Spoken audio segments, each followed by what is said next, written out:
सुंदरी रितेश के मोबाइल में पंडित का असली चेहरा देखती है और सन्न रह जाती है। उसके मन में गुस्से और घृणा का तूफान उमड़ पड़ता है। वह बिना एक पल गंवाए वहां से चली जाती है। उसका क्रोध उसकी सोचने की शक्ति को ढक देता है और वह सीधे पंडित के आश्रम पहुंचती है। उसकी आंखों में अंगार और हाथों में एक भारी लठ होता है। पंडित के कमरे में घुसते ही वह चिल्लाकर कहती है, तूने मेरी जिंदगी बर्बाद करने की कोशिश की है, अब तुझे इसका अंजाम भुगतना पड़ेगा।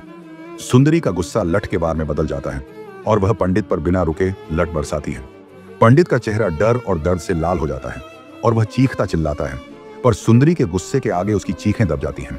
जब सुंदरी का गुस्सा थोड़ा ठंडा होता है, वह सोचने लगती है, मैं इस पाखंडी की बातों में आकर क्या करने जा रही थी।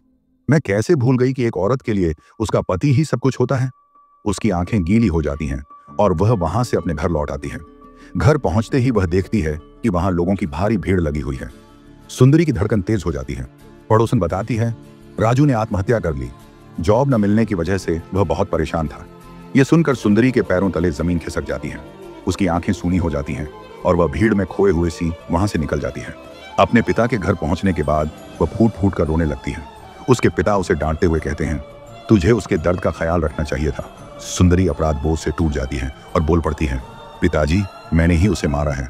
फ्लैशबैक में सुंदरी याद करती है कि जब वह पंडित के आश्रम से लौटी थी तो राजू उससे सवाल करता है, तू पंडित के यहाँ क्यों गई थी। राजू के इस सवाल ने सुंदरी को चौंका दिया।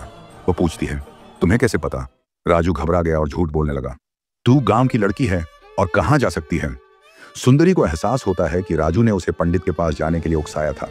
उसके भीतर गुस्से का ज्वालामुखी फूट पड़ा।